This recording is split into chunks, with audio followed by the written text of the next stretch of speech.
ఈ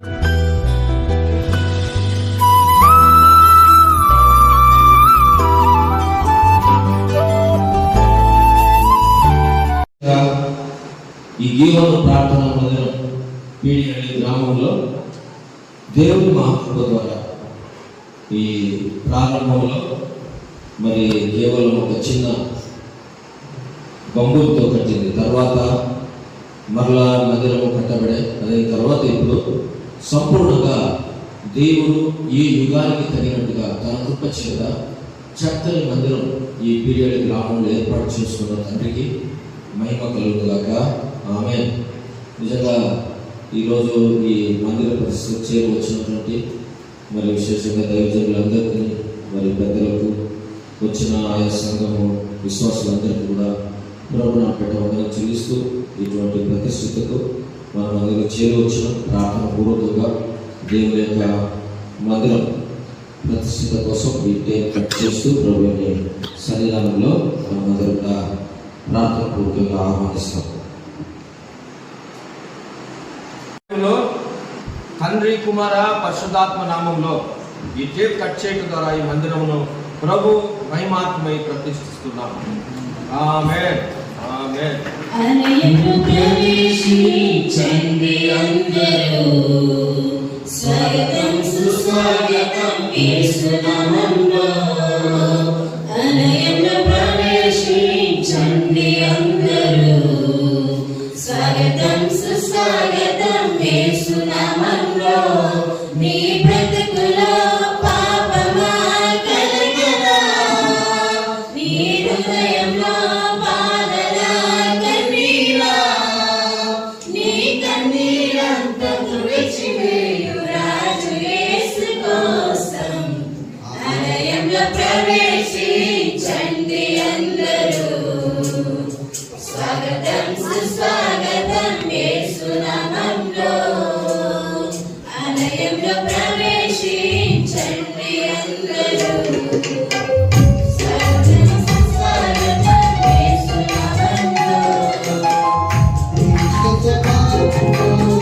జ్ఞాన సమానమై వెలిగే వారి కన్నా కనబడు దీపము యేసు రాజు మాటలే వినుటలన్నో. వినుటవలన విశ్వాసం అధికమై ఆత్మలో దాహము తీరదు రాయిని ఆనకమరణ హల్లెలూయా. ఆలయంలో ప్రవేశించండి అందరూ, స్వాగతం యేసు నామములో. ఆలయంలో ప్రవేశించండి. మేలా నాకు దిగులేలా, నాకు చింతేలా, నాకు భీతియేలా, నీవు నా తోడు ఉన్నావయ్యా.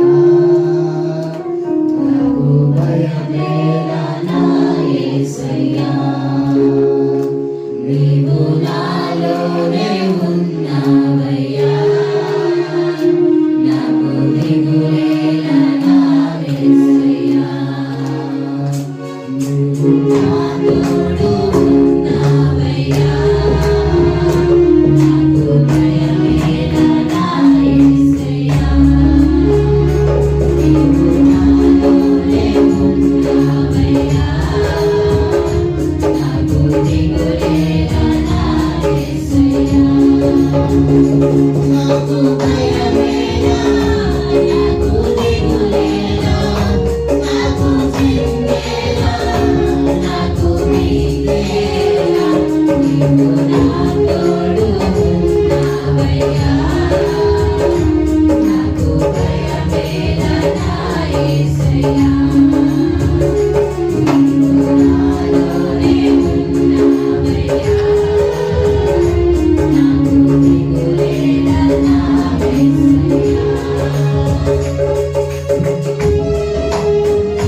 సన్నిధానంలో సంపూర్ణ సంతోషం ఆరాధించుకునే విలువైన అవకాశం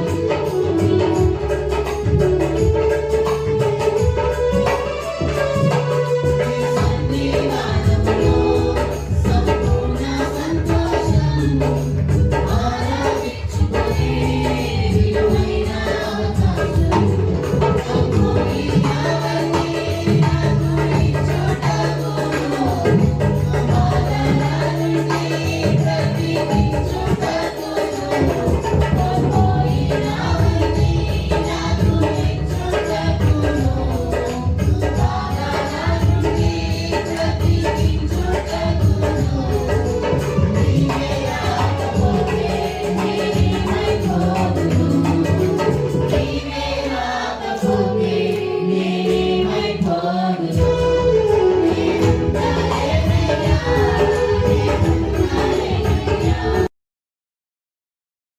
దేవుని మాటలు వినడానికై మనమందరం కూడా చేరువచ్చి ఉండగా మరి ఈ సమయంలో దైవ గ్రంథంలో నుండి దినవృత్తాంతముల 2వ గ్రంథం దినవృత్తాంతముల 2వ గ్రంథం 7వ అధ్యాయం మొదటి నుంచి 6 వచనాలు మనం చదువుకుందాం. మార్చి కూడా మనం చదువుకుందాం. మార్చి కూడా మనం చదువుకుందాం.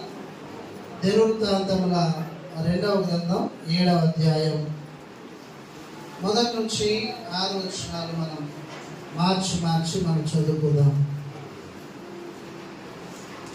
మొదటి వచనం నేను చదువుతాను, తర్వాత మీరు చదవండి. సొలొమోను తాను చేయు ప్రార్థనను ముగించినప్పుడు అగ్ని ఆకాశం నుండి దిగి దహన బలులను ఇతరమైన బలులను దహించెను. యెహోవా తేజస్సు మందిరము నిండా నిండెను.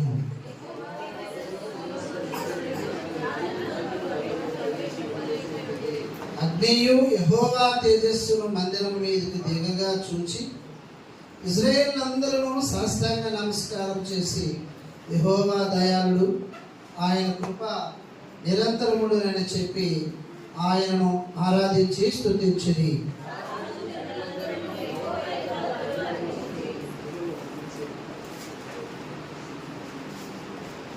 రాజైన సొలొమోను 22,000 పశువులను 125,000 గొర్రెలను బలులుగా అర్పించెను.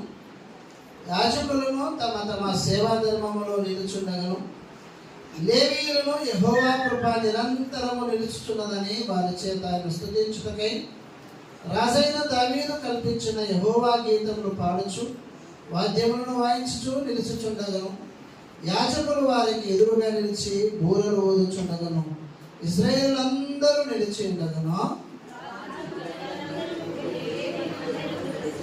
6వ వచనాన్ని మరొకసారి మనం చదువుకుందాం. రాజును జనులందరూ కూడి దేవుని మందిరమును ప్రతిష్ఠ చేసిరి. చిన్న మనం ప్రార్థన చేసుకుందాం. దయగలిగిన దేవా మీకు స్తోత్రం. మీరు ఇచ్చిన గొప్ప అవకాశం బట్టి మీకు స్తోత్రం. ఈ గ్రామంలో ఈ ప్రాంతంలో మీరు ప్రేమించి, నేను నమ్మిన బిడ్డలను ప్రేమించి మీరు అనుగ్రహించిన శ్రేష్టమైన ఈ మందిరం బట్టి మీకు స్తోత్రం. మీ కృపలో ప్రారంభించుకొని కొనసాగుచుండగా ఈ సందర్భంలో కొద్ది నిమిషాలు మీ సన్నిధులు మీ వాక్యం ధ్యానిస్తుండగా అల్పుని బలహీనుని దీనుని బలపరచండి. మీ ఆత్మ సహాయం అనుగ్రహించండి. మా అందరికి కావాల్సిన మాటలు దయచేయండి. ప్రభువైన యేసుక్రీస్తు నామములో ప్రార్థిస్తున్నాము తండ్రి. దేవుని బిడ్డలారా, దినవృత్తాంతముల 2వ గ్రంథం 7వ అధ్యాయంలో మనం చదువుకున్నటువంటి విషయాలు మనం జ్ఞాపకం చేసుకున్నట్లయితే రాజైనటువంటి సొలొమోను కాలంలో జరిగిన విషయం అది. ఇక్కడ 7వ వచనంలో మనం చూస్తున్నాం. రాజును జనులందరూ కూడి దేవుని మందిరమును ప్రతిష్ఠ చేసేది. ఇక్కడ మనం చూస్తున్నాం దేవుని మందిరం యొక్క ప్రాముఖ్యత కూర్చున్న విషయాలు మనం చూసుకున్నప్పుడు ఈ దేవుని మందిరం దగ్గరికి ఎవరు వచ్చినట్టుగా చూస్తున్నాం? మనం రాజులు వచ్చినట్టుగా మనం చూస్తున్నాం. ఇలా రాజులు జనులందరూ చేరి అనే మాట మనం చూస్తున్నాం. అందరూ కూడి. నిజంగా సొలొమోను చాలా గొప్ప రాజు, చాలా జ్ఞానవంతుడు, చాలా ఆస్తి ఆస్తిపరుడు. ఎంతో గొప్పవాడైనను కూడా అంత గొప్పవాడు ఎక్కడికి వచ్చిన వాడుగా మనం చూస్తున్నామంటే దేవుని మందిరము కార్యములలో పాల్గొన్నవాడుగా మనం చూస్తున్నాం. దేవుని మందిర ప్రతిష్టత రాజును కూడా ఎంతో ప్రతిష్టాత్మకంగా తీసుకున్నాడు. అంటే దేవుని మందిరమును రాజు ప్రేమిస్తున్నాడు, జనులు కూడా ప్రేమిస్తున్న వారుగా చూస్తున్నాం. అట్లయితే ప్రేమైన వారులారా, దేవుని మందిరం పట్ల మనుషులందరికీ మక్కువ ఉండాలి, ప్రేమ ఉండాలి. మందిరం అంటే ఒక గౌరవం ఉండాలి, దానికి ఒక ప్రత్యేకమైన స్థానం ఉండాలి. అంతేకాదు మందిరము కొరకై ప్రత్యేకమైన సమయం కూడా ఇవ్వవలసిన వారమై ఉన్నాం. సొలొమోను రాజైనను రాజ్య పరిపాలన చేస్తున్నను అనేక కార్యాలలో ఆయన అనేక విధాలుగా ఆయన ఎంత మరి పనుల విషయంలో ఒత్తిడినో దేవుని మందిరం, దేవుని సహవాసం, దేవుని కార్యములు అంటే ఆయన సమయమును తీసుకొని. ఇలాంటి చాలా మంది దేవుని మందిరం అన్న దేవుని కార్యములన్న కొంతమంది సమయమును వెచ్చించారు. వారికి ఏదో సమయం ఇష్టం వచ్చినప్పుడు వస్తారు, కొద్ది సమయం ఉంటారు, వెళ్ళిపోతారు. అలా కాదు. రాజు ప్రత్యేకంగా దేవుని మందిరం పట్ల ఆయన ప్రేమ చూపిస్తున్న వాడుగా, మందిరం అనగానే ఆయన దాని మీద ప్రత్యేక అభిమానం కలిగిన వాడుగా చూస్తున్నాం. నీవు నేను కూడా మందిరములకు వచ్చే విషయంలో, మందిరములు ఉండే విషయంలో, మందిరము కార్యముల విషయంలో శ్రద్ధ వహించవలసినటువంటి వారుగా ఉన్నాం. చూడండి, 126వ కీర్తన అనుకుంటారు. తన తండ్రి అయిన దావీదు కూడా ఇలాగే ఒక మాట 122వ కీర్తనలో మనం చూస్తున్నాం. 122వ కీర్తన మొదటి చరణం, యెహోవా మందిరములకు వెళ్ళుదామని జనులు నాతో అనినప్పుడు నేను సంతోషించుదుని. ఈ మాట అన్నది ఎవరు? దావీదు మహారాజు అంటున్నాడు. సొలొమోను కార్యముల విషయంలో బిజీగా ఉంటున్నాడు. దావీదు యుద్ధాల విషయంలో శత్రువులు ఉన్నారు, యుద్ధాలు చేయవలసి ఉంది, రాజ్యాన్ని స్థిరపరచవలసి ఉంది. అనేక కార్యములు ఆయన హృదయాలలో, అనేక విషయాలు ఆయన అనేక రకాలుగా ఆలోచనలు కలిగినప్పుడు కూడా దావీదు మాట్లాడుతుంటున్నాడు. జనులు యెహోవా మందిరములకు వెళ్ళుదామని జనులు నాతో అనినప్పుడు నేను సంతోషించుతుని. అంటే మందిరములకు రావాలి అంటే ఏముండాలండి? సంతోషంతో రావాలి. దావీదు సేవకులు ఏమైనా అనుకుంటారేమో, సేవకురాలు ఏమైనా అనుకుంటారేమో, మందిరానికి వెళ్ళకపోతే ప్రజలు ఏమైనా అనుకుంటారేమో అనేటువంటిది కాదు. కానీ మనమే తనకు తానుగా మనముగా మందిరములకు రావడం విషయంలో సంతోషాన్ని వ్యక్తపరిచేటువంటి వారుగా మనం ఉండాలి అనే విషయాన్ని మనం చూస్తున్నాం. కాబట్టి సొలొమోను కూడా తన తండ్రి అయిన దావీదును చూస్తున్నాం. మరి కుమారుడైన సొలొమోను కూడా మందిరము పట్ల ఆయనకున్నటువంటి మక్కువ మనం చూస్తున్నాం. చూడండి, మందిర విషయంలో కొన్ని విషయాలు నేను విజ్ఞాపన చేస్తానండి. రాజుల మొదటి గ్రంథం 8వ అధ్యాయం, రాజుల మొదటి గ్రంథం 8వ అధ్యాయం 12-13 వచనాలు చూద్దాం. 8వ అధ్యాయం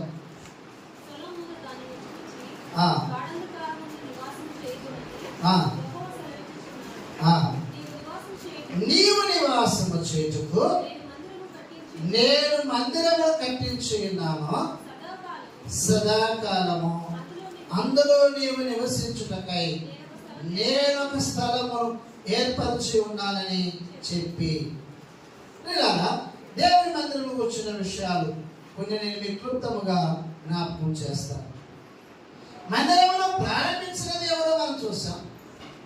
మందిరమును రాజును జనులు అందరూ కూడి దేవుని మందిరమును ఏం చేశారంట? ప్రతిష్ఠత చేశారు. ఎందుకు వారు ప్రతిష్ఠత చేశారు, ఎందుకు దానిని వారు అలాగా చేశారు అనే విషయాలు మనం చూస్తే ఇక్కడ చెప్తున్నారు. చూడండి 12-13లో సొలొమోను దాన్ని చూసి ఘనాంధకారమందు నివాసం చేయుదునని యెహోవా సెలవిచ్చి ఉన్నాడు. నీవు నివాసం చేయుటకు నేను మందిరము కట్టించి ఉన్నాను. ప్రియులారా, మందిరము మనుషులు మనం కట్టవచ్చు, కట్టేవారు మనుషులే. దాన్ని కట్టించేవాడు ఎవరన్నారు? 127వ కీర్తనలో మనకు తెలుసు, కట్టించేవాడు యెహోవాయే. ఎందుకు మనము మందిరాలు కట్టించాలి అనే విషయాలు మనం ఆలోచన చేసినట్లయితే, దానికంటే ముందు గృహములు మనం ఎందుకు కట్టించుకుంటాము? మనము నివాసం చేయడానికై. ఇక్కడ మందిరమును ఎందుకు మనము కట్టిస్తున్నాడు అనే మాట మనం సొలొమోను వచ్చిన విషయాలు చూస్తే, నీవు నివాసము చేయుటకై నేను మందిరమును కట్టించి ఉన్నాను. దేవుని పిల్లలారా, మందిరములో ప్రతిష్ఠ చేయబడినప్పుడు ఆ మందిరములో ఎవరు నివాసం చేయాలంట? దేవుడు నివాసం చేయడానికై దేవుని మందిరాలు కట్టించుకోవాలి. మన పేరు ప్రఖ్యాతుల కొరకు కాదు, మన ఘనతల కొరకు కాదు, లేదా మన స్వార్థముల కొరకు కాదు, ఒకవేళ లేదా మన సొంత ఆలోచనలు అభిప్రాయముల కొరకు కాదు. కొంతమంది ఏం చేస్తారంటే, ఆస్తి ఉందనో లేదా డబ్బు ఉందనో పలుకుబడి ఉందనో, అక్కడ విశ్వాసులు లేకపోయినా, నమ్మిన వారు లేకపోయినా ఏం చేస్తున్నారు? వాళ్ళు మందిరాలు కడుతూ ఉంటారు. మందిరములు కట్టుట అనే విషయంలో చాలా మంది ఉత్సాహం చూపిస్తారు. కానీ ఇక్కడ మనం అర్థం చేసుకోవడానికి సొలొమోను యొక్క ఉద్దేశం ఏమిటంటే, నీవు నివాసం చేయుటకై నేను మందిరమును కట్టించి ఉన్నాను. ఎంతకాలం నివసించనుందామా? ప్రార్థన చేసుకుందాం. పరిశుద్ధుడైన మా తండ్రి, జీవం కలిగిన దేవా, మీకే కృతజ్ఞతాస్తుతులు స్తోత్రములు చెల్లిస్తున్నాం. దేవా, మీ ప్రేమ మీ కృప సమృద్ధిగా ఈ స్థలంలో ఈ మందిరం మీద మీరు కుమ్మరించి మహిమ తెచ్చుకున్నందుకే మీకు స్తోత్రం. దేవా, మీ కృపలో అలనాడునైనా నేను నమ్ముకున్న బిడ్డలు ఇరుకు స్థలములో ఉండగా, ఈనాడునైనా వారిలో నుండి వారి కుటుంబాల నుండి వచ్చిన వారందరూ ఈ విశాలమైన అందమైన ఈ మందిరములో చేరువచ్చి నిన్ను స్తుతించడానికై, ఆరాధించడానికై, గణపరచడానికై, ప్రార్థించడానికై, నీకు అర్పించడానికై, నేను నాయన హెచ్చించడానికై మీరు ఇచ్చిన యొక్క నూతనమైన సుందరమైన ఈ మందిరమును బట్టి మిమ్మల్ని స్తుతిస్తున్నాం. ఈ భౌతికమైన ఈ మందిరం ఇలాగూ కట్టుకోవడానికై, అలంకరించుకోవడానికై, నిర్మించుకోవడానికై మీ దాసులకును స్థానిక ప్రజలకును మీరు ఇచ్చిన ప్రేరేపణ బట్టి మీకు స్తోత్రములు చెల్లిస్తున్నాం. ప్రియులు, మీ దాసులు మీ చేత ఎన్నుకోబడి మీ పరిచర్య సాగిస్తూ అనేక స్థలాల్లో ఆత్మీయ మందిరాలను, భౌతికమైన మందిరాలను నిర్మించాలని హృదయ వాంఛ కలిగి ఎంతో ప్రయాసైనను, కష్టమైనను, ఖర్చైనను, తండ్రి శ్రమైనను, సమస్య అయినను వెనకాడకుండా, వెనకంజ వేయకుండా ముందుకే సాగుతున్నటువంటి మీ ప్రియదాసులు రత్నకుమార్ అన్న గారిని, ఆయన సత్యమనే వారి కుటుంబాన్ని బహుగా దీవించి ఆశీర్వదించండి. ఈ ఉన్నటువంటి మీ దాసులు వారి కుటుంబాలను, పెద్దలను వారి కుటుంబాలను, విశ్వాసం వారి కుటుంబాలన్నింటినీ మీరు దీవించి ఆశీర్వదించమని ప్రార్థిస్తున్నాం. దేవా, ఈ కార్యమును ప్రారంభించిన మీరు నీ కృపలో కొనసాగించినందుకే మీకు స్తోత్రం. ఈ దినం ఏర్పాటు చేయబడిన ప్రత్యేకమైన కూడికలు, నేను పాటలు పాడిన వారిని, ప్రార్థించిన వారిని, దేవా వాయిద్యములు వాయించిన వారిని, నేను కార్యములు పాల్గొని ప్రోత్సహించి ప్రయాసపడి పనిచేసిన వారిని, ఈ పని కొరకై సమర్పించిన వారిని అందరినీ మీరు దీవించండి. వాక్యం అందించిన మీ దాసులని, ఈ కార్యం నడిపించిన మీ దాసుల కుటుంబాలను కూడా దీవించి ఆశీర్వదించమని ప్రార్థిస్తున్నాం. దేవా, ఈ కార్యంలో పాల్గొన్న చిన్నవారు మొదలుకొని పెద్దవారు వరకు మీరే వారిని, వారి కుటుంబాలను బహుగా ఆశీర్వదించండి. నిత్యము వారిని సన్నిధిలో ఆనందిస్తూ విశ్వాసములో ఎదురుచు ఈ గిహోర్ మినిస్ట్రీలో తండ్రి వారు శాఖోపశాఖలుగా విస్తరించినట్టు, వారు ప్రవహించి వృద్ధి చెందినట్లు మీరు ఆశీర్వదించమని ప్రార్థిస్తున్నాను.